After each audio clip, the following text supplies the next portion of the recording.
দেখছেন বেঙ্গল ওয়াচ, নজরবন্দি আপনিও।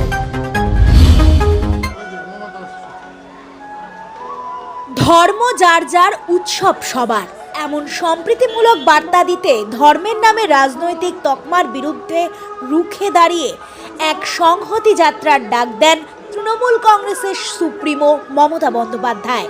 তৃণমূল কংগ্রেসের সমর্থনে আজ 22শে জানুয়ারি দক্ষিণ কলকাতার হাজরার মোড় থেকে পার্ক সার্কাস পর্যন্ত এক সংহতি পদযাত্রার আয়োজন করা হয়, যার প্রধান নেতৃত্বে ছিলেন রাজ্যের মুখ্যমন্ত্রী। আজ রাম মন্দির উদ্বোধনের জন্য যে রাজনৈতিক রং লাগাচ্ছে বিজেপি, সেই তকমা অচিরেই বিনাশ করতে রাম সীতার প্ল্যাকার্ড নিয়ে মিছিল করতে করতে এগিয়ে যায় তৃণমূল কর্মী সমর্থকরা।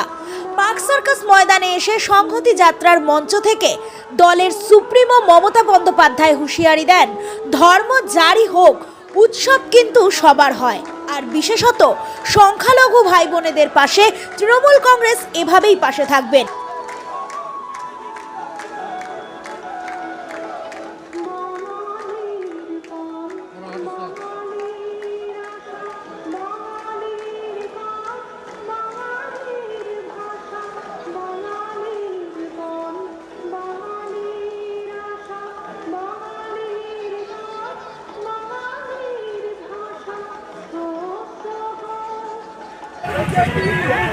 होशियार होशियार बीजेपी होशियार होशियार बीजेपी होशियार আমার প্রমাণ করে দিলেন।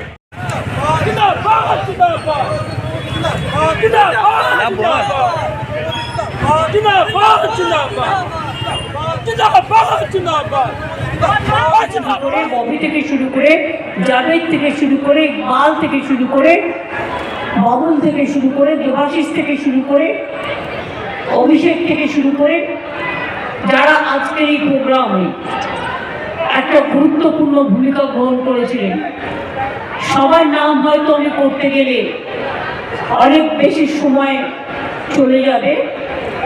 শীতকাল আর কলকাতায় যেন কলকাতাটাই দার্জিলিং হয়ে গেছে, এবারে কলকাতায় যা শীত পড়েছে, তাই আমি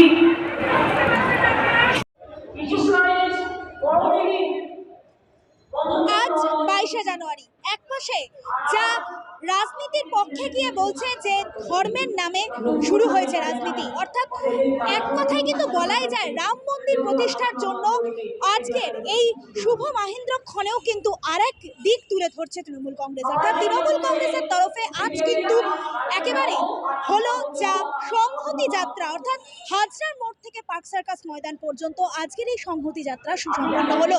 এবং এই তৃণমূল কংগ্রেসের তরফে জানানো হচ্ছে যে একটাই বার্তা, অর্থাৎ ধর্ম যার যার, উৎসব কিন্তু সবার, এমনই বার্তা দিচ্ছে তৃণমূল কংগ্রেস। তবে সেই ঠিক কি, অর্থাৎ এই মুহূর্তে দাঁড়িয়ে সংখ্যালঘু মানুষদের প্রতি যাতে একেবারেই নজর দেওয়া হয়, অর্থাৎ সংখ্যালঘু মানুষদের প্রতি কিন্তু রয়েছে তৃণমূল কংগ্রেস, অর্থাৎ সাধারণ মানুষের পাশাপাশি সংখ্যালঘু মানুষেরাও কিন্তু রয়েছেন তৃণমূল কংগ্রেসের জন্য, অর্থাৎ তারা কিন্তু সর্বদাই পরিষেবা পাচ্ছে তৃণমূল কংগ্রেসের থেকে।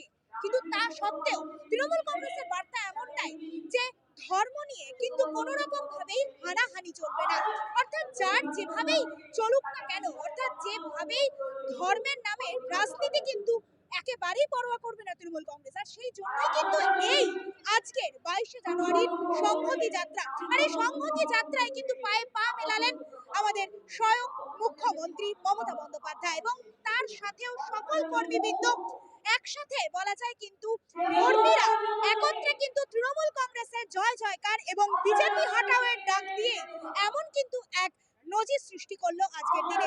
অর্থাৎ 22শে জানুয়ারি আজকের দিনে যে সৃষ্টি, অর্থাৎ আজকের যে সংহতি যাত্রা ঠিক কতটা কার্যকর হলো তার কিন্তু রায় দেবে আগামী লোকসভা ভোটে সাধারণ মানুষ। তবে তার ঠিক প্রাক মুহূর্তে ঠিক কি চলছে, অর্থাৎ তার আগে, অর্থাৎ ঠিক লোকসভা ভোটের সরগরমে কিন্তু দেখা যাচ্ছে এক পাশে ধর্ম নিয়ে যেরকম রাজনীতি এবং তার পাশে সংহতি যাত্রা নিয়ে ধর্ম হোক সবার, এমনই কিন্তু বার্তা দিচ্ছে এই টিএমসি সরকার। তাহলে দেখতে হলে এবং জানতে হলে অবশ্যই চোখ রাখতে হবে বেঙ্গল ওয়াচের পর্দায়। ক্যামেরায় শুভজিতের সাথে Gopal report, Bengal watch, park circus.